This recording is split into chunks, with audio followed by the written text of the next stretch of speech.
ఇండియాలోనే #1 varicose veins hospital Avis vascular centre. నమస్తే అమ్మా. నమస్తే అమ్మా. అమ్మ, ఇంటి ముందు ముగ్గు వేస్తాం కదా, ఈ ముగ్గు యొక్క ఆంతర్యం ఏంటమ్మా? మనకి ఇది పురాణ ఇతిహాసాల్లో ఏమన్నా చర్చించబడిందమ్మా, చెప్పబడిందా?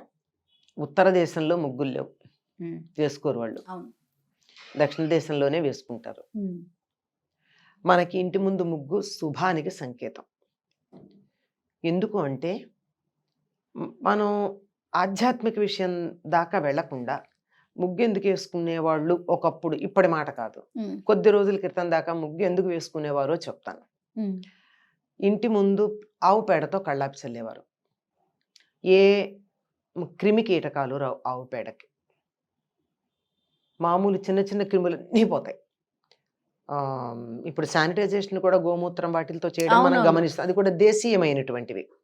అలా చల్లేసుకుంటే ఎక్కడో ఒకటి తప్పి దారి ముందుకు వచ్చిందే అనుకుందాం. కొన్ని మొండి ఉంటాయిగా, మొండి ఘటాలు. అవును. అలాంటి మొండి ఘటం ఒకటి ముందుకు వచ్చింది అనుకుందాం. అది ఈ ముగ్గు దగ్గర ఆగిపోతుంది.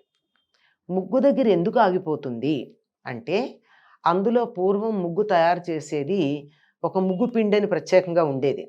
ఇప్పట్లాగా మనకి చాక్ పీసులతో కాదు కదా ముగ్గులు. చాక్ పీస్ కూడా పర్వాలేదు, అందులో కూడా సున్నమే ఉంటుంది. సున్నము, బియ్యం పిండి, గుల్ల సున్నం కలిపి ముగ్గు వేయడానికి ఒక పొడి తయారు చేసేవారు. ఆ పొడితో గుమ్మం ముందు ముగ్గు వేస్తే ఆ గుల్ల సున్నపు ఘాటుకి ఏ రకమైనటువంటివి రావు, దోమల్లాంటివి కూడా రావమ్మా. పూర్వం సంవత్సరానికి 2 సార్లు ఇంటికి సున్నం వేయించుకునేవాళ్ళు, రంగులు కాదు, సున్నం. ఆ సున్నపు ఘాటుకి దోమలు వచ్చేవి కాదు, ఈగలు వచ్చేవి కాదు, సాలీళ్లు పట్టేవి కాదు, బల్లులు ఉండేవి కాదు. ఆ సున్నపు ఘాటుకి అది తాటాకుల పాకవచ్చు, పెంకుటిల్లు కావచ్చు, ఎన్ని రకాలైన క్రిములు రావడానికి అవకాశం ఉంది. మనలాంటి కాంక్రీట్ సీలింగ్ కాకపోతే వచ్చేవి కాదు. సున్నపు ఘాటుకి సాలీడు కూడా పట్టేది కాదు. మరి అటువంటి సున్నపు ఘాటు ఏదైతే ఉందో అది బియ్యం పిండితో కలిపి గుమ్మంలో వేసినట్టయితే చాలా రకాలైనటువంటి క్రిములు లోపలికి రాకుండా ఆగిపోయేవి. ఇంకా ఒకటో ఆరో ఎక్కడన్నా కొంచెం, ఇవన్నీ ఒక 10 ఉన్నాయి అనుకోండి, ఒక వెనకాల ఉన్న దానికి అంత ఎఫెక్ట్ ఉండకపోవచ్చు. అటువంటి దాటి వచ్చిన గుమ్మానికి ఉన్న పసుపు దగ్గర ఆగిపోయేది. అందుకని ఇది ప్రధానంగా. ఇప్పుడు ఇది వేయడం మానేసిన తర్వాత మున్సిపాలిటీ వాడు ఏం చేస్తున్నాడు, ఆ గుల్ల సున్నం తెచ్చి అలా సుద్దలు గుమ్మాల ముందు అక్కడ అంతే కదా. అంటే గుల్ల సున్నానికి ఉన్నటువంటి లక్షణం అదే కదా. వాళ్ళు ఏం పెద్ద వేరే మందేం కాదు, సున్నమే. మరి ఈ మధ్య అన్న వేరే కలుపుతున్నారేమో తెలియదు కానీ కొంతకాలం క్రితం దాకా మున్సిపాలిటీ వాడు వచ్చి చేసేది గుల్ల సున్నం. అలా అసహ్యంగా వేయకుండా ఆ గుల్ల సున్నాన్ని కళాత్మకంగా తీర్చిదిద్దడం అన్నది మనం ఈ ముగ్గుల్లో చూస్తున్నాం. నిజానికి ఇవన్నీ కూడా దక్షిణ దేశంలో చాలా ఎక్కువ మనకన్నా కూడా. అవును కదా. ఇవి ఎక్కడ మొదలైనాయి? వీటిని ఆధ్యాత్మికంగా అడిగారు కదా మీరు చెప్పమని. ఆధ్యాత్మికంగా చెప్పాలంటే ఈ ముగ్గుల్లో చాలా వరకు చుక్కలు పెట్టే ముగ్గులు కాక, అందుకే చుక్కల ముగ్గులు వేయమని చెప్తారు మన వాళ్ళు. చుక్కలు పెట్టి చుక్కలు కలుపుతూ ఇలా తీగతో ముగ్గులు వేయడం. అట్లా కాకుండా వేరే రకాల ముగ్గులు ఉన్నాయి, గీతలతో వేసేవి. ఈ గీతలతో వేసే ముగ్గులన్నీ ఒక రకమైన యంత్రాలు. యంత్రానికి తెలుగు పేరు ముగ్గు. అందుకే ఎవరినన్నా మనం ప్లాన్ వేసి ప్లాన్లో వాళ్ళని ఇరికిస్తే ఆ ముగ్గులో లాగాడయ్యా, ముగ్గులోకి దించాడయ్యా అంట. అంటే నేను చేసేటటువంటి తాంత్రిక పూజలో నేను వేసిన ముగ్గులోకి వచ్చి కూర్చున్నాడు, ఇక నేను చెప్పింది వింటాడనమాట అర్థం. అందుకని అన్ని చాలా వరకు వాటిల్లో ఇప్పటికి కూడా మనం గుమ్మల్లో వేసుకునేవి 1-2 అటువంటివి ఉన్నాయి. ఇప్పుడు ఎవరైనా సరే వెంటనే వేసేవి మనకు కనిపించేవి ఏదంటే అమ్మా, ఇట్లా ఒక త్రికోణం, దానిపైన త్రిభుజం వేసి మధ్యలో చుక్క పెడతాం. ఇది కుండలినికి సంకేతం, మన శరీరంలో ఉన్న కుండలినికి. అట్లాగే చాలా ముగ్గులు అలాంటివి సంకేతం. ఇది ఒక్కటే నేను చెప్పాను, ఇంకా మిగిలిన ఇలా గీతల ముగ్గుల్లో ఉండేవన్నీ. దేవుడి దగ్గర మనం అష్టదళ పద్మం వేస్తాం. అంటే మనం హృదయ పద్మాన్ని అక్కడ పెడుతున్నామని, అక్కడ దీపం పెట్టే పద్మంలో దీపం పెడతామంటే నా ఆత్మజ్యోతిని నీకు సమర్పిస్తున్నాం అనే దానికి సంకేతంగా. ఇది తప్పకుండా అదే కదా వేస్తాం, అష్టదళ పద్మమే వేస్తాం. ఈ రకంగా ఒక సంకేతంగా మనకి ముగ్గులు వేసేటటువంటి సంప్రదాయం ఉంది. తర్వాత ఈ ముగ్గులను ఏం చేశారంటే మన వాళ్ళు ఇటు కళాత్మకంగా తీర్చిదిద్దడంతో పాటు విజ్ఞానాత్మకంగా తీర్చిదిద్దారు. ఓ. విజ్ఞానం అంటే ఈ రోజున ఈ ముగ్గు వేయాలి అని ఒకటి చెప్తారు. ఉమ్. దాంతో ఖగోళంలో జరిగేటటువంటి విన్యాసాలన్నీ మనకి ఈ ముగ్గుల్లో కనపడతాయి. ఉమ్. ఇప్పుడు సంక్రాంతి రాబోతోంది. సంక్రాంతిలో సరిగ్గా భోగి నాడు రథం వేస్తాం, అవును. సంక్రాంతి నాడు రథం వేస్తాం, కనుము నాడు రథం వేస్తాం. ఆ వేసేది ఎలా వేస్తున్నాం మనం? ఒక రోజేమో లోపలికి ఇంట్లోకి వస్తున్నట్టు, ఒక రోజేమో వీధిలోకి సాగనంపుతూ. వెళ్తున్నట్టు వేస్తాం. ఏమిటది? ఈ రథం సూర్య రథం దిక్కులు మార్చుకుంటోంది అని మనకి సూచించటం. ఉమ్. దక్షిణాయనం నుంచి ఉత్తరాయణానికి ఎడుతోంది అవును. అంటే మనకి ఇంట్లోకి వస్తున్నది ఇది ఉత్తరాయణం, దక్షిణాయనం.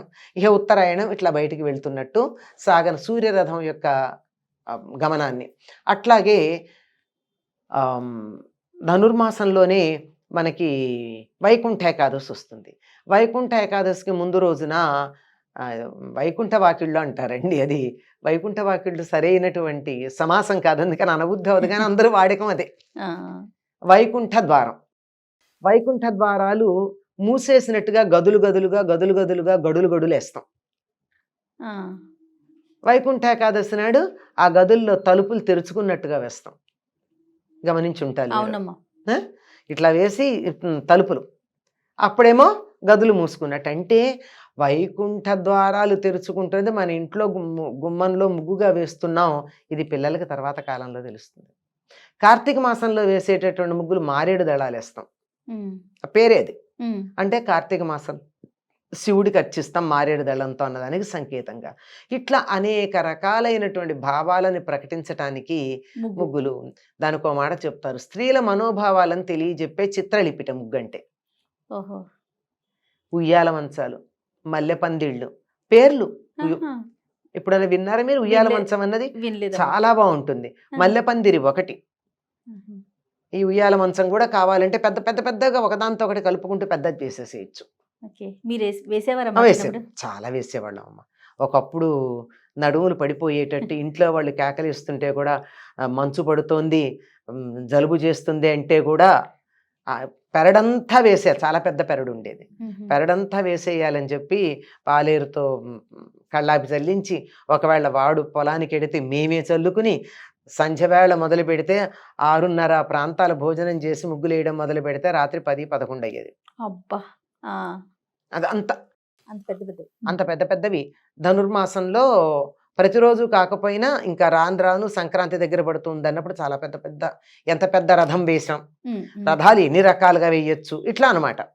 ఇట్లా రకరకాలుగా వేస్తూ ఉండేవాళ్ళం. బట్ పేర్లు కూడా ఉన్నాయి, చెప్తాం. ఉయ్యాల మంచం, మల్లె పందిరి, 7 మూళ్ళు ఉయ్యాల మంచం వేసేది. 7 మూళ్ళు పెట్టి దానికి ఇటు నుంచి ఇట్లా 7 మూళ్ళు కలిపి వీటి జాయిన్ చేసి వీటిని కలిపే పద్ధతి ఇది. అలాగే 4 నాలుగులు చొప్పున కలుపుకుంటూ వెళ్ళేటి, మధ్యలో ఖాళీ ఉండేట్టుగా వేసేది మల్లె తీగ. ఇవన్నీ చుక్కల ముగ్గులు. చుక్కల ముగ్గుల్లో ఈ చుక్కల ముగ్గులు ఆ యంత్రాలు కావు, అబ్బి యంత్రాలు.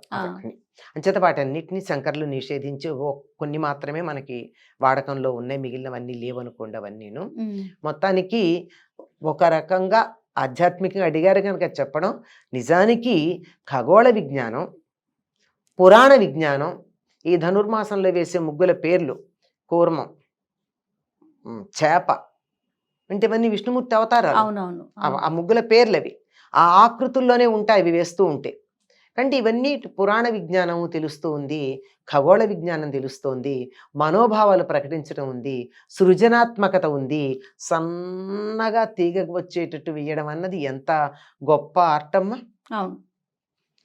ఇప్పుడు ఏమిటో రంగోలీ అని పేరు పెట్టి రంగులు వేస్తున్నారు. ఏమన్నా అంటే రంగోలీలో రంగు ఉందిట, రంగోలీలో రంగు లేదు. రంగవల్లిక అనేటటువంటి పదం రంగోలీగా మారింది. రంగవల్లిక. కలర్స్ వేయటం కరెక్టేనమ్మా ముగ్గులో? వేసుకుంటే వేసుకోవచ్చు, కానీ ప్రధానంగా ముగ్గులో ఉండాల్సింది గుల్ల ముగ్గమ్మ. అంతే, అది అవసరమే. ఊరికే మన వేడుక కోసం వేసుకోవడమే తప్ప అందంగా ఉంటుందని చెప్పి ప్రధానమైతే ముగ్గుతో వేసేది. ఓకే. సో ప్రతి గుమ్మం ముందు కూడా ముగ్గు తర్వాత ముగ్గుని బట్టి మన పండగ అది తెలియడంతో పాటు ఇంటి ముందు ముగ్గు గనక లేకపోయినట్టయితే ఇంట్లో అశుభం అనేటటువంటి సంకేతం కూడా ఉంది. ఎవరన్నా చనిపోతే ఇంటి ముందు ముగ్గు వేయరు. ఇంట్లో తద్దినాలు పెట్టే రోజు, పితృకార్యాలు చేసే రోజు ముగ్గు వేయరు. ఆ పని అయ్యాక అప్పుడు వేస్తారు. అంటే దుష్ట శక్తులని గుమ్మంలోంచి లోపలికి రానియ్యదు ముగ్గు.